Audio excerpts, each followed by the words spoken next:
PT GMF Aero Asia Tbk merupakan perusahaan aircraft yang salah satunya penyediaan jenis layanan aircraft parts and material planning yang bertugas menentukan material yang dibutuhkan untuk sebuah proyek di PT GMF Aero Asia Tbk.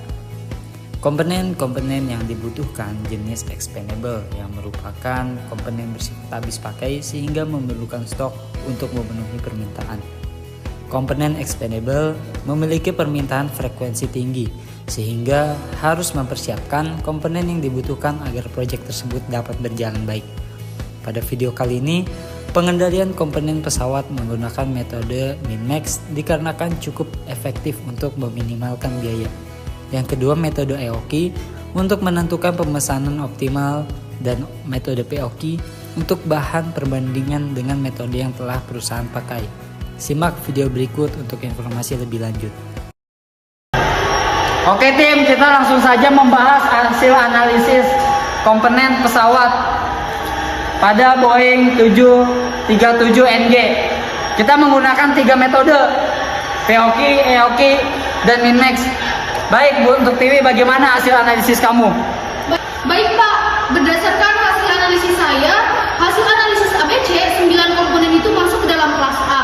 Ini komponen paling kritis karena nilainya tinggi dan permintaannya juga sangat sering. Dari hasil analisis EOKI memberikan biaya paling optimal.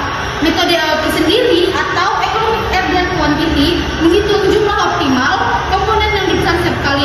Misalnya untuk part bagian Q4559S, jumlah pesanan optimalnya itu ada di 60 unit dengan reorder point sebanyak 258 unit. Total biayanya itu di sekitar 291 USD. Jauh lebih rendah dibandingkan metode yang lainnya. Nah, tapi harus diberitahu nih, kalau EOKI itu cocoknya cuma buat permintaan stabil. Kalau fluktuasi mendadak, dia tuh kurang cocok, nggak fleksibel juga. Periodic order quantity itu lebih cocok kalau misalkan permintaannya itu berubah-ubah. Kayak misalkan nih di sini nih, ada part XL4147 CA10A itu menghasilkan total biaya sekitar 1.837 USD Pak Bu. Nah, pemesanan kita itu sesuai dengan kebutuhan per periode. Gitu. Saya setuju, makanya kita perlu membandingkan dengan POKI. Betul, tapi yang saya lihat total biaya POKI lebih tinggi dibandingkan dengan EOKI karena POKI harus menghitung kebutuhan setiap periode. Jadi stok yang akan disimpan nantinya akan menumpuk. Min-max adalah metode yang saat ini kita pakai. Keunggulannya itu sederhana, tetapi biayanya itu tidak selalu optimal. Contohnya itu kemarin, part ASPF 6AC, total biayanya mencapai 1.430 US dollar, lebih tinggi dibandingkan EOKI. Oke, dari data ini kita tahu min-max itu kurang efisien meskipun mudah diterapkan.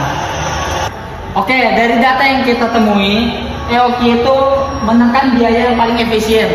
Tetapi dari hal itu kita perlu mempertimbangkan fluktuasi permintaan. Renal, saya minta kamu untuk membuat implementasi EOKI. Sama, buat agenda hari ini agar perusahaan kita lebih maksimal. Siap, Pak!